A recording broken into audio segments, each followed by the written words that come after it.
అందరికీ నమస్కారం. శ్రీనివాస్ చెప్పే కథలకు మీ అందరికీ స్వాగతం. ఇప్పుడు మనం వినబోయే ఓ కామెడీ కథ ఆకలి ఆకలి. రచన వియోగి గారు. మరి కథలోకి వెళ్దామా? ఏకాంబరం వెదకపోయిన తీగ కాలికి తగిలినట్టయింది. కోవిడ్ మూలంగా అతని చిరుద్యోగం కాస్త మాయమైపోయింది. చిరుజీతంతో సగం బతుకుతున్న ఏకాంబరంకి ఉన్న ఆ కాస్త ఆధారం పోవటంతో దిక్కు తోచటం లేదు. ప్రస్తుతం ఆకలి దంచేస్తోంది. అది తీరే మార్గం కనపడనప్పుడు చిదంబరం ఎదురొచ్చాడు. హాయ్ చిదంబరం, ఏంటి ఇటొచ్చావు? నా కోసమా? లేదు, కూరగాయలు కొందామని వస్తే గాయాలు కాయానికి అవుతున్నాయి. ఇలా ధరలకు రెక్కలు మొలుచుకొస్తే ఏం తినాలి, ఎలా బ్రతకాలి? నీకేంటి గురు, బ్యాంక్ మేనేజర్వి, లక్షల్లో మునిగి తేలుతున్నావు. అసలు మీలాంటి వాళ్ళు బేరం చేయకుండా అన్నీ కొంటూ ఉంటేనే ప్రతి వస్తువుకి రెక్కలు వస్తున్నాయి అని నిష్ఠూరం ఆడాడు ఏకాంబరం. ఏమిటి, పొద్దున్నే నేను తగిలేనా నీకు? నువ్వేంటి ఇక్కడ సర్వే చేస్తున్నావు? హాస్యంగా అన్నాడు చిదంబరం.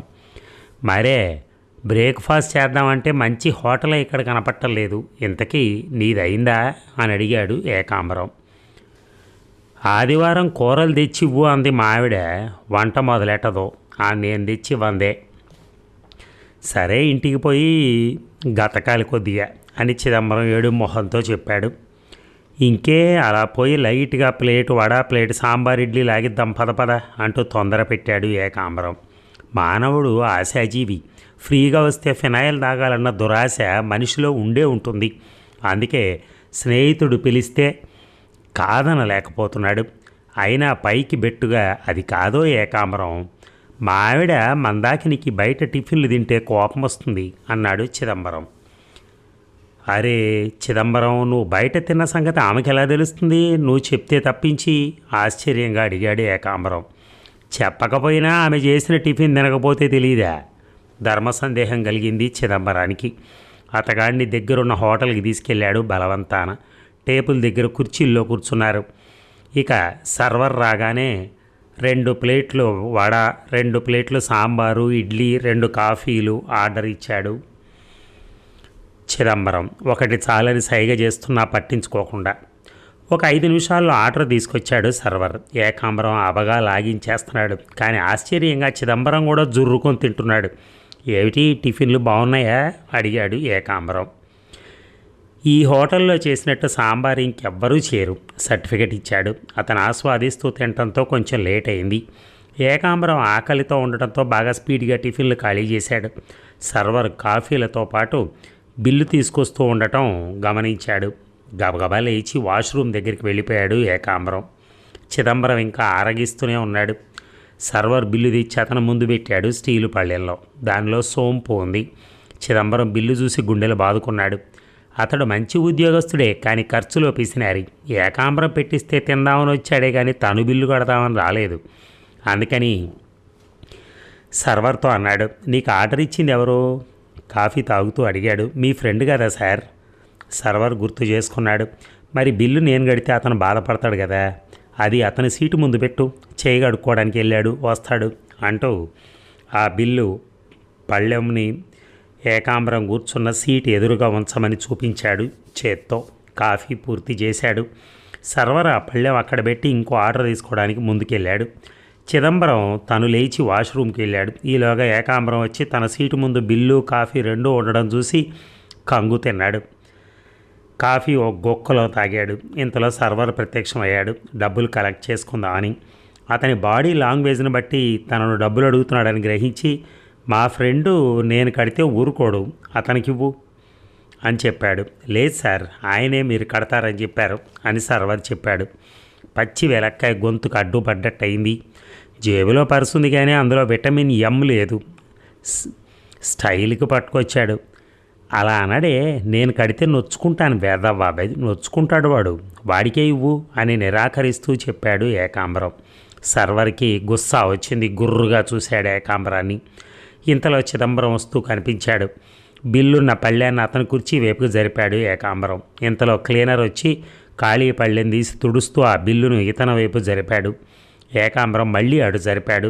కానీ చిదంబరం కుర్చీలో కూర్చోకుండా పోదామా అన్నాడు కూరల సంచి అందుకొని. సర్వరు మిరిగుడ్లు పెట్టుకుని ఏకాంబరం వంక చూస్తున్నాడు. గురువు, నా దగ్గర చిల్లర లేదు, నువ్వు ఇచ్చేయి చిన్నగా అన్నాడు ఏకాంబరం. అయ్యో, నాది అదే సమస్య. 2000 రూపాయల నోటు ఉంది, దాన్ని బయట తీసుకోవడానికి భయపడుతున్నారు. పెద్ద నోట్లు రద్దవుతాయని ప్రజల భయం. అట్లానా? అయితే ఆ నోటు నాకివ్వు గురు, బయటికి పోయి మార్చుకొచ్చిస్తాను మెరిసే కళ్ళతో అడిగాడు ఏకాంబరం. చిదంబరం తాను తిట్టుకున్నాడు, అనవసరంగా నోరు జారినందుకు. అయినా ఈ చిన్న బిల్లుకు పెద్ద నోటు ఎందుకు మార్చాలి, నువ్వు ఇచ్చేయి అన్నాడు. సర్లే, పెద్ద నోటుని ఎప్పటికైనా మార్చాల్సిందేగా, మార్చి నీకు సాయం చేస్తాను, అది టివ్వు అని ఏకాంబరం డిమాండ్ చేశాడు. ఇక చిదంబరం తప్పదన్నట్టుగా పర్సు తీసి తల పంకించాడు. సారీ, ఆ నోటుని కూరగాయలకు మార్చిన సంగతి మర్చిపోయాను. అదే రేట్లో కానీ 2000 నోటు మారిస్తే ఈ కూరగాయలు కొనేసరికి ఉష్కాకైపోయింది. నీ నోటు మార్చులే అని చిదంబరం అన్నాడు. ఏకాంబరం జేబులు తడుముకున్నాడు, కాసేపు నటించాడు. అరే, పర్సు ఇంట్లో మర్చిపోయి వచ్చినట్టున్నాను, జేబులు ఖాళీగా ఉన్నాయి. సారీ, నువ్వు ఇచ్చేయలే గురువు, ఈసారి నేను ఇస్తాను ఇంకోసారి. సారీ, నా దగ్గర డబ్బులు మిగిలినట్లేవు, అన్నీ కూరగాయలకే ఖర్చు అయిపోయినట్టున్నాయి. ఇప్పుడు ఏది దారి, నీ ఏటీఎం కార్డు ఉందా చిదంబరం అడిగాడు ఏకాంబరాన్ని. ఉంది కానీ పిన్ కోడ్ మర్చిపోయాను ఏకాంబరం చెప్పాడు.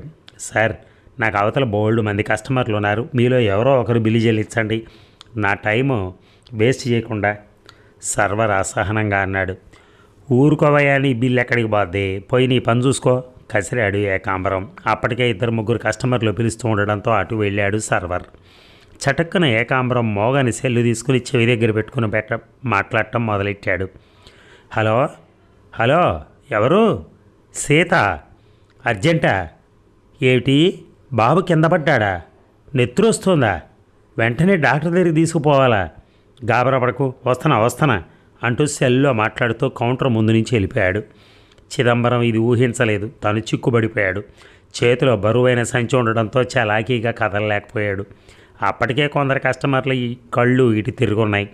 చచ్చిందిరా గొర్రె అనుకుంటూ జేబులోంచి నోట్లు లెక్కించి బిల్లుకు సరిపడే అంత ప్లేట్లో వేశాడు. సర్వర్ వచ్చి ఆ డబ్బులు లెక్క పెట్టుకుని అతని వంక నీచంగా చూశాడు. సర్వర్ సెల్యూట్ కొట్టి వెళ్ళిపోయాడు. పీనాసి చిదంబరం దాన్ని అవమానంగా భావించాడు. అవకాశం కోసం ఎదురు చూడసాగాడు. కొన్ని రోజుల తర్వాత చిదంబరం తన 10 ఏళ్ల బాబు దిగంబరంతో బజార్లో పోతుంటే ఏకాంబరం లాటరీ కొడుతూ కనిపించాడు. దిగంబరానికి ఏవో పుస్తకాలు కావాలంటే కొనటానికి వచ్చాడు. చాలా షాపులు తిరిగితే కానీ అతనికి కావాల్సినవి దొరకలే. అప్పటికే మధ్యాహ్నం అయింది. ఎండ కర్రలు ఆడుతుంది. ఈ ఏకాంబరం ఎవరి కోసం ఎదురు చూస్తూ నిల్చొని ఉన్నాడు బజార్లో. అతగాడిని చూసి ఇతగాడు స్కూటర్ ఆపాడు. అంకుల్కి నమస్కారం పెట్టమ్మా అని కొడుక్కి చెప్పాడు చిదంబరం. వీడు ఏకాంబరం అంకుల్, నా చిన్నప్పటి క్లాస్మేట్ అని పరిచయం చేశాడు Chidambaram. Hello uncle, I am Digambaram, son of Chidambaram. మీరేం చేస్తుంటారు అని ప్రశ్నించాడు. నేనా, టీచర్ని చెప్పాడు. ఏ టీచర్ కుతూహలంగా అడిగాడు. తెలుగు గర్వంగా చెప్పాడు. ఏకాంబరం, ఈ రోజుకు మేము నీ గెస్టులం, ఇక్కడ మంచి ఏసీ రెస్టారెంట్ ఉండాలి చూడు ఆజ్ఞాపించాడు చిదంబరం. ఏకాంబరం ముందు మొహం మార్చుకుని తర్వాత హుషారు తెచ్చుకుని అన్నాడు.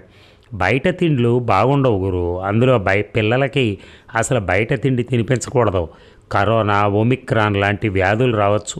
శుభ్రంగా ఇంటికి బేబోంచేయండి. చూసావా, మావాడు తల అడ్డంగా ఊపాడు. అంటే వాడు హోటల్లో తినటానికి డిసైడ్ అయిపోయాడు. వాడికి వాళ్ళ అమ్మ గుణం వచ్చిందయా. ఒకసారి నిర్ణయం తీసుకుంటే మార్చుకోడిగా, కానీ పోదాం అంటూ బలవంతాన దగ్గరలోని ఓ మంచి హోటల్కి తీసుకెళ్ళాడు చిదంబరం. ఏకాంబరం బిక్కుమంటూ ఫాలో అయ్యాడు. జేబులో చిల్లిగా అవ్వలేదు. ఏ తలమాసిన వాడన్నా దొరికి అప్పిస్తాడేమో అని బజార్లో నిల్చుంటే ఈ ఉపద్రవం వచ్చి పడింది. ఏసీ హాల్లోకి పోయి కూర్చున్నారు. బేరర్ ఇచ్చాడు ఆర్డర్ కోసం. ఏకాంబరం సైలెంట్ అయిపోయాడు. దిగంబరం వాడిని ఇంగ్లీష్లో వాయించాడు ఏమున్నాయని. అతను మెనూ కార్డు తెచ్చి చూపించాడు. ఆ ఖరీదులు చూస్తే ఏకాంబరానికి కళ్ళు తిరుగుతున్నాయి. చిదంబరం అతన్ని రక్షిస్తూ కొడుకుని వారించాడు. అవన్నీ వద్దు కానీ ఒక 3 మీల్స్ బట్టరా. స్పెషల్ మీల్సా? ఆర్డినరీ మీల్స్ తినేవాళ్ళు ఎక్కడ ఉన్నామా దిగంబరం కోపంగా అడిగాడు. Chidambaram 3 special meals order place చేశాడు. జీవం లేని నవ్వుతూ ఏకాంబరం కబుర్లు చెప్తున్నాడు. చిదంబరం ఈసారి బిల్లు కట్టకుండా జాగ్రత్త పడతాడు కాబట్టి అది తన నెత్తి మీద పడుతుంది. ఎలా చేయాలి, ఎలా తప్పించుకోవాలని ఆలోచిస్తున్నాడు. ఓ 10 నిమిషాలకు 3 మీల్స్ వచ్చాయి. దిగంబరం యుద్ధ సైనికుల్లా దాడి చేశాడు. వాటిపైన. చిదంబరం భోజన ప్రియుడు కాబట్టి ఆస్వాదిస్తూ మరి ఆరగిస్తున్నాడు. ఏకాంబరం ఆకలి మీద ఉన్నాడు కాబట్టి హాంఫట్ చేస్తున్నాడు. లిమిట్ లేకుండా వడ్డిస్తున్నారు. రకరకాల పదార్థాలు వస్తున్నాయి. దాంతోపాటు అరటిపండు కిళ్ళి బిల్లు కూడా వారి ముందుకు వచ్చింది. 600 చిల్లర అయింది. ఏకాంబరం గుండెలు బాదుకున్నాడు. చిదంబరం ఇదేం పట్టనట్టుగా లాగిచ్చేస్తున్నాడు. చేయి కడుక్కుందామని వాష్ బేసిన్ దగ్గరికి వెళ్ళాడు. చుట్టూతా చూశాడు. అతని కళ్ళు మెరిశాయి. నేల మీద పడున్న దాన్ని భద్రంగా తీసుకున్నాడు ఏకాంబరం. దేవుడికి 1000 దండాలు పెడుతూ. ఇంకా స్వీట్లు తినలేదు. ఐస్ క్రీమ్ తెచ్చాడు సర్వర్. బేరర్ వచ్చి బిల్ కోసం నుంచున్నాడు. ఈసారి నువ్వు ఇచ్చే గురు, చిదంబరం చిద్విలాసంగా చెప్పాడు. ఏకాంబరం బేరర్ దృష్టి మరల్చాడు. బిల్లు కనపట్టం లేదు, కొంచెం పెద్ద లైట్ ఆన్ చేయి అని అడిగాడు. బేరర్ అటు తిరిగి పైనున్న పెద్ద లైట్ ఆన్ చేయమన్నాడు. ఈలోగా ఏకాంబరం చేయి జేబులోకి వెళ్ళి స్వీట్ మీదకి వచ్చింది. బేరర్ ఇటు తిరగకుండానే కెవ్వుమన్నాడు. ఏమైంది సార్? గాబరాగా అడిగాడు బేరర్. బొద్దింక భయం నటిస్తూ చెప్పాడు ఏకాంబరం స్వీట్ వంక చూపిస్తూ. ఎక్కడ సార్ అంటూ బేరర్ ఆశ్చర్యంగా అడిగాడు. ఆ స్వీట్ చూడు ఏకాంబరం చెప్పాడు. బేరర్ పరిశీలనగా చూశాడు. స్వీట్ మీద చచ్చిన బొద్దింకుంది. సారీ సార్, ఇంకో స్వీట్ ఇస్తాను అని చెప్పాడు వినయంగా. ఏకాంబరం రైజ్ అయిపోయాడు. What is this? కస్టమర్లకు ఇలాంటి ఫుడ్ పెడతారా? పిలువు మీ మేనేజర్ని అంటూ గట్టిగా కేకలు పెట్టడం మొదలెట్టాడు. హాల్లో ఉన్న వారంతా ఏకాంబరం వంక చూస్తున్నారు. హలో, మీరు డిమ్ము లైట్లలో తింటున్నారు, కొంచెం కళ్ళు తెరిచి చూసుకోండి. మీ ప్లేట్లలో బొద్దింకలు ఉన్నాయో, ఈగలు ఉన్నాయో, బల్లులు ఉన్నాయో కస్టమర్లను ఉద్దేశించి చెప్పాడు ఏకాంబరం.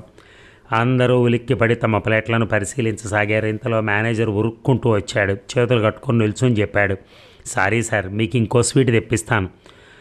నో, ఇంత నెగ్లిజెన్సా? మీ మీద కంప్లైంట్ ఇస్తాను. ఫుడ్ ఇన్స్పెక్టర్కి ఇప్పుడే ఫోటో వాట్సాప్లో పంపుతున్నాను. వాడు నా ఫ్రెండే. వెంటనే మీ హోటల్ని మూయించేస్తాడు. చిందులేశాడు. క్షమించండి సార్, ఎక్కడో పొరపాటు జరిగి ఉంటుంది. మేము మా వంటిల్లు చాలా శుభ్రంగా శుచిగా ఉంచుతాం. అరవద్దు సార్, మా పరువు పోతుంది. కాళ్ళ బేరానికి వచ్చాడు మేనేజర్. నో, నేను కంప్లైంట్ ఇవ్వాల్సిందే అని ఎగిరాడు. ఏకాంబరం చిదంబరం వారిస్తున్నా వినకుండా. దిగంబరం అత్యంత ఆశ్చర్యంగా ఈ డ్రామాని గమనిస్తున్నాడు. సార్ మీరు బిల్లు కట్టక్కర్లేదు, వెళ్ళిపోండి సార్ బ్రతిమాలాడు మేనేజర్. అయినా ధూమ్ ధామ్ అంటూ ఏకాంబరం ఎగిరిపడుతున్నాడు. సెల్లు తీసుకుని ఇంగ్లీష్లో ఏవేవో చెప్తున్నాడు ఆవేశంగా. మేనేజర్కి దిక్కు తోచగా అతన్ని పక్క రూములోకి తీసుకుపోయాడు. క్షమించండి సార్, మీకు ఎంత కావాలో చెప్పండి, గలాటా చేయకండి. ఇది పేపర్లో వస్తే మా గుడ్ విల్ దెబ్బతింటుంది అని బతిమాలుకున్నాడు. అరే, నాకు తెలిసిన విలేకరులకి ఛానల్ వాళ్ళకి వాట్సాప్ పెట్టానే, నేను కూలైనా వాళ్ళు కారు. రేపటికల్లా పేపర్లు వస్తుంది న్యూసు. సాయంత్రానికి లోకల్ టీవీలో చూపిస్తారు. వాళ్ళకి నేనేం చెప్పాలి? ఏకాంబరం అడిగాడు గాబరాగా. దిగంబరం వీరి వంక విచిత్రంగా చూస్తున్నాడు. సార్ మీరే వాళ్ళని కాచుకోండి సార్, మీకు ఒక 20,000 ఇస్తాను. ఈ విషయం మర్చిపోండి. మీరే చూడండి సార్, ఇది బయటికి పొక్కకూడదు సాగనంపుతూ అన్నాడు మేనేజర్. ఒక 2 నిమిషాల్లో 20,000 అతని చేతికి వచ్చినాయి. చిదంబరం జరిగిన దానికి విచారిస్తున్నాడు. ఏకాంబరం కూడా రాజీ పడ్డట్టుగా క్షమించినట్టు వేరే పోజులు ఇచ్చాడు. మేనేజర్ బయటకు వచ్చి సాగనంపుతున్నాడు. డాడీ, ఈ హోటల్లో సీసీ కెమెరాలు లేవా అని అడిగాడు. దిగంబరం కూడా డౌట్ వచ్చింది. ఎందుకుండవో, ఉంటాయి, వాటి అవసరం ఏమిటి ఇప్పుడు అంటూ చిదంబరం అడిగాడు. సీసీ కెమెరాలు ఫుటేజ్ని చూస్తే ఏకాంబరం అంకులు చేసిన ట్రిక్కు తెలుస్తుందిగా. దిగంబరం మాటలు మేనేజర్ చెవిని కూడా పడ్డాయి. 4 ఖర్చుకున్నాడు అతను. చూసారా, అంతగానం వాళ్ళ దగ్గర సీసీ కెమెరాలు ఉన్నా కూడా ఇవన్నీ చూడాలనే ఆలోచన కూడా రాలేదు. ఆ మేనేజర్ని బెదిరిస్తే ఆయన పరిగెత్తుకుంటూ అన్నీ ఒప్పేసుకుని చివరికి చేతిలో డబ్బులు పెట్టేశాడనమాట. ఇలాంటి వాళ్ళు కూడా ఉంటారు. వాళ్ళ మీద తినేసి ప్రశాంతంగా పనిచేసుకోవటం. Thank you.